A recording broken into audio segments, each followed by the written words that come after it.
فرماتے ہیں کہ عصر تک میں نے نفل پڑھے، دل ڈھلنے لگا، عصر کی نماز پڑھی اور میں وہاں سے چلا۔ اب میں جب نکلنے لگا تو دل میں خیال آیا کہ چھوٹی چھوٹی دیواریں ہیں گھر کی، بغیر کچھ لیے جاؤں گا تو بیوی دور سے دیکھے گی تو شور کرے گی کہ پھر خالی ہاتھ آ گیا ہے۔ کہتے میں نے اپنے اسی رومال میں جس پہ میں نے نماز پڑھی تھی نا، رومال میں کی آخی دے پنجابی جسافہ کہتے ہیں، اسی میں نا میں نے کچھ ریت بھر لی کہ وہ دور سے دیکھے گی تو سمجھے گی کچھ لے کے آیا ہے، چلو جا کے اسے بتا دوں گا کہ آج پھر مزدوری نہیں ملی۔ کہتے ہیں وہ ریت لے کر جب میں گھر میں گیا تو پہلے بیوی دروازے پہ کھڑی ہوتی تھی، پوچھتی تھی خالی ہاتھ آ گئے ہو؟ آج میں نے دیکھا تو ہے ہی کوئی نہیں۔ فرماتے ہیں میں اندر داخل ہوا، سلام لیے، کونے میں نے وہ رومال رکھ دیا اور میں نے آواز دی کہ بھلی مانس کہاں ہو؟ تو وہ کہنے لگی آپ منہ ہاتھ دھو لیں، میں روٹی لے کے آئی۔ میں نے کہا روٹی کہاں سے آ گئی؟ یہاں تو کئی دنوں کے فاقے ہیں، تو کئی دنوں کی غربت ہے، یہاں تو اس گھر میں تو فقیری ہے۔ فرماتے ہیں کہ وہ روٹی لے کے آئی اور اس وقت کی جو موجودہ نعمتیں تھیں، سمجھ لیں سلاد، اچار، ہر چیز ساتھ لائی۔ میں نے کہا کہ بچے کہاں گئے؟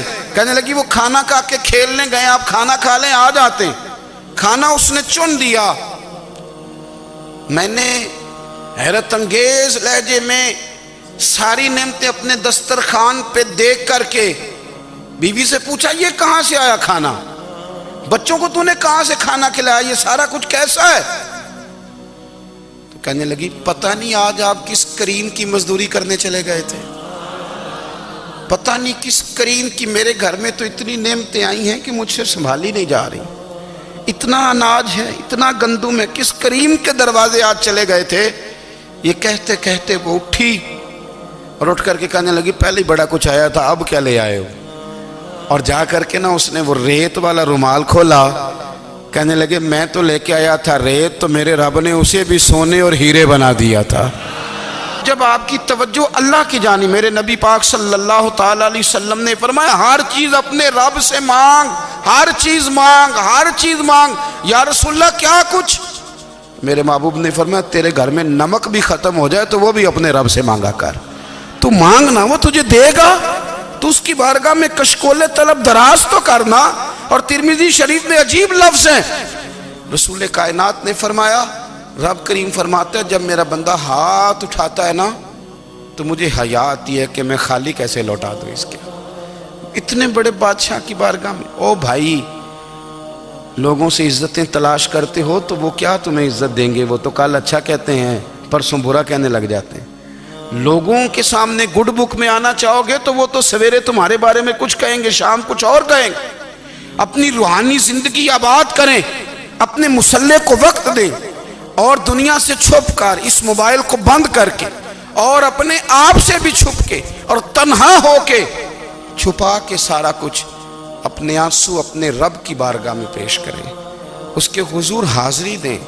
سنو نا ترمذی کی حدیث اور اسے یاد رکھنا، نبی پاک علیہ السلام نے فرمایا اپنے دکھ لوگوں کے سامنے نہ بیان کرنا، سیٹھوں نوابوں کو نہ بتاتے پھرنا، دنیا داروں کے سامنے جا کے نہ رونا کہ میں تکلیف میں ہوں۔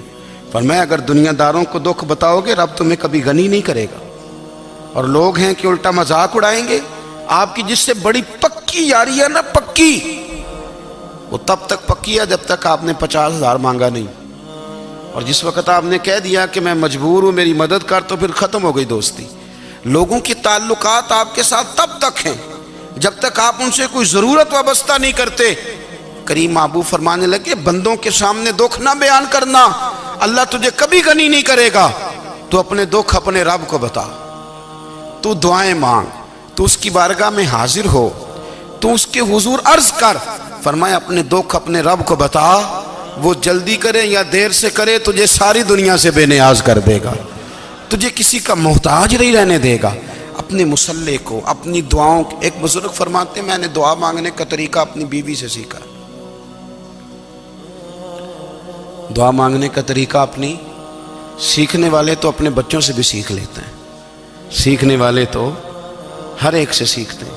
وہ کہتے ہیں میں نے دعا مانگنے کا سلیقہ اپنی بیوی سے سیکھا ہے۔ حضرت وہ کس طرح؟